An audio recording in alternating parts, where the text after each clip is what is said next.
Welcome back. On April 4th, 1968, a group of Jews checked in at the Arab-owned Park Hotel in the old city of Hebron. 2 days later, they seized control of the hotel, saying they had come to re-establish Hebron's historic Jewish community. That was the beginning. In 1980, the Israeli government allowed settlers to expand their presence in the Arab area of the city after a Palestinian attack killed 6 Jewish settlers. In 1994, Baruch Goldstein, an immigrant settler from Brooklyn, shot dead 41 Palestinians praying at dawn in the Ibrahimi Mosque. He was overpowered by worshippers and beaten to death. Goldstein is celebrated as a Jewish hero. His tomb, turned to a mausoleum, is visited by thousands of Jews every year. In 1997, under the Oslo Peace Accords, the Palestinian Authority gained control of 80% of Hebron. The rest, home to the settlers, remains under Israeli military control, where 600 settlers live in fortified enclaves, protected by more than 2,000 heavily armed soldiers. Well, still with us are our guests in Jerusalem, Rabbi Yishai Fleischer, and in Ramallah, Rabbi Abu Latifa. Mr. Fleischer, if I can start with you.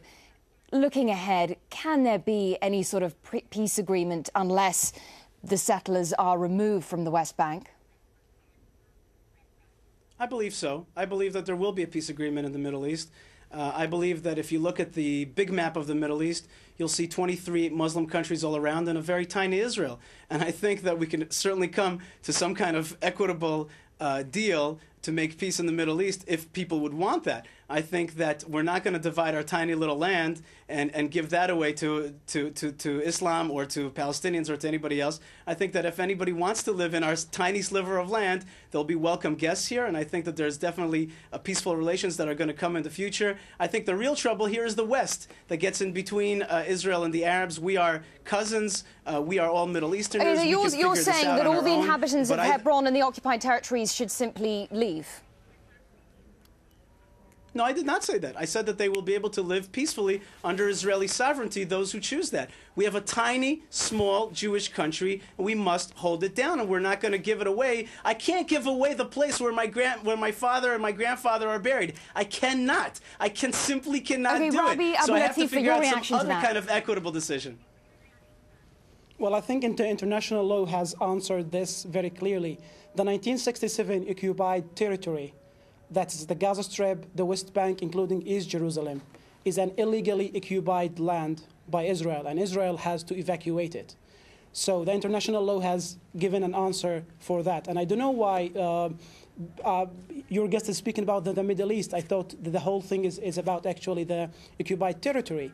There will be no peace. Yes, exactly. Let's just limit the picture justice, to that small amount. Without justice, and your little tiny Israel is the strongest country in the region, and it's the only nuclear power in the Middle East. Stronger than Saudi Arabia, it's not really than about Qatar size. and Iran and Syria.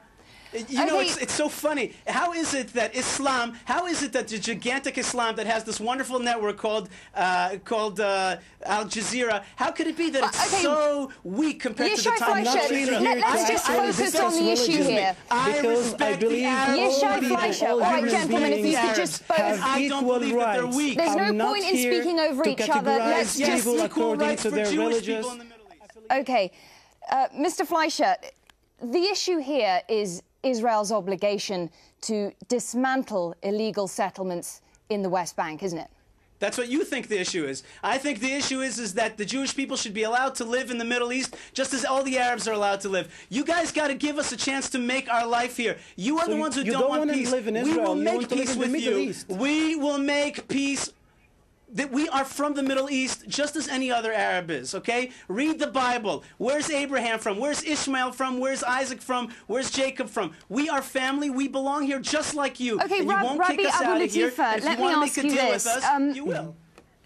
What about those who say that for every settler house that is being demolished, dozens more are being built? How much of a difference does the evacuation of this one house in Hebron, how much of a difference is it really going to make? Well, actually, I don't really see it as a big thing happening. A few years ago, we at Al-Haq went to the Israeli High Court and brought a case for 2 Palestinian houses in Hebron, and the court ruled that these 2 houses have to be evacuated. It has been 3 years now since that decision. Nevertheless, these 2 houses are still occupied by these settlers.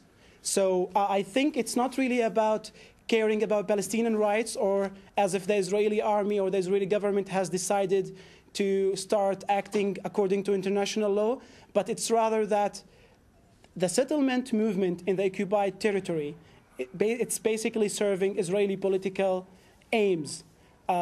So the Israeli government want to make sure that the settlers movement is still under its control. They can move them towards something whenever they want. I think what's behind this conflict now is the fact that the settlers are demanding for more. They are demanding to grab more land, to occupy more houses, and to be given more freedom to attack Palestinians, to attack farmers. This is what they want. Mr. Fleischer, the Israeli government what is your view on that? Does the evacuation, Mr. Fleischer, does the evacuation of this building really signal any change in Israeli policy? It might signal a change in an attempted change in policy, but your guest is absolutely right. It signals nothing in terms of the Jewish people's will to continue to settle in their ancient homeland. You know, your guest, he lives in Ramallah. I live right next door in Beit El.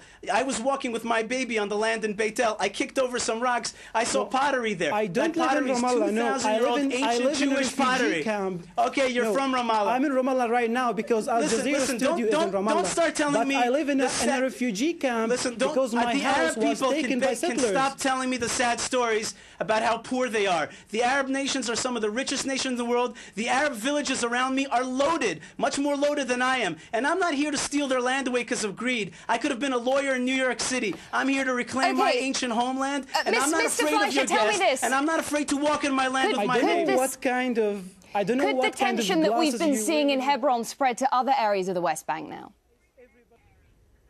The tension could spread all over the country. We have an identity crisis within the Jewish people of who we want to be. We don't have a conflict with the Palestinians. We have a conflict within which country do we want, a Tel Aviv country or a Hebron country. And what people don't understand is if we don't have Hebron, we don't have Tel Aviv. I believe, though, that that's what the enemies of Israel understand. They want to get rid of Hebron so that they can next get rid of Tel Aviv. That's what they always say. And your friend there that's always talking about international rights, he doesn't care about international rights. He doesn't care about the rights of the Jewish people. He only cares about using it as a tactic to get us out of here, to get us out of the Middle East altogether. You know what? He doesn't love Israel. He doesn't love Tel Aviv. He wants us out of here. I understand him. I respect that. There's a war on, okay? But we are going to stand strong. We're going to stand in Tel Aviv. Rabbi and we're going to stand in Hebron. We're not going to give up this land. Well, I really don't know how to get, discussing these things again, because I'm coming from a completely different background than the background your guest is coming from. I can't really speak about rights of Muslims, Christians, Jews, non-believers, because I do believe that all human beings have equal rights, and I will keep repeating that. And our reference, the basis of our work is international law and human rights principles and values. It's not the rights of any specific group of people. Hang on, let him finish his point. Well, so you're basically suggesting a transfer of all Palestinians from the occupied territory. This is what you are calling for, and this is called ethnic cleansing, and this is a war crime. Those people who want to accept Israeli sovereignty can live in peace in our country. I wouldn't be surprised. I wouldn't be surprised if one day Mr. Fleischer, let me put this point to you. Do you accept that these settlements are a major obstacle to any kind of peace agreement that would establish a viable Palestinian state alongside a secure Israel? Because of course it is an obstacle, and we will continue to be an obstacle to that kind of thing, because a Palestinian state means the end of our return to our Jewish homeland, and it will probably mean a war against us onto Tel Aviv, onto the rest of it. We will not accept such a thing. That's correct. It is an obstacle to that, but that is not peace anyway. Peace comes from the word shalom, as in Hebrew peace comes from the word shalem, which means whole. You can only have peace if somebody's not stealing from you. We have to come to an equitable agreement. Okay, basically based on the information we get from the field through our field researchers at Al-Haq, most of the indications on the ground are pointing at a high possibility of witnessing a really serious crime committed by the settlers in the West Bank. This kind of anger and frustration among the settlers community because of the Israeli army, it's not going to be taken on the Israeli army, but it will be directed towards the Palestinians. So we are warning that a possible crime massacre is coming on the way, and therefore we call all parties, all states that has influence on Israel, and we are also calling the Israeli government we will have to leave it try there. to prevent that from happening. Yeah. Thank you both, gentlemen, for joining us in Jerusalem. Rabbi Yishai Fleischer and in Ramallah, Rabbi Abu Latifa. Thank you very much for that lively discussion. Well, thank you so much for joining us here on this edition of Inside Story. We, of course, welcome your comments and suggestions. Please email them to us at insidestory@aljazeera.net. Bye for now.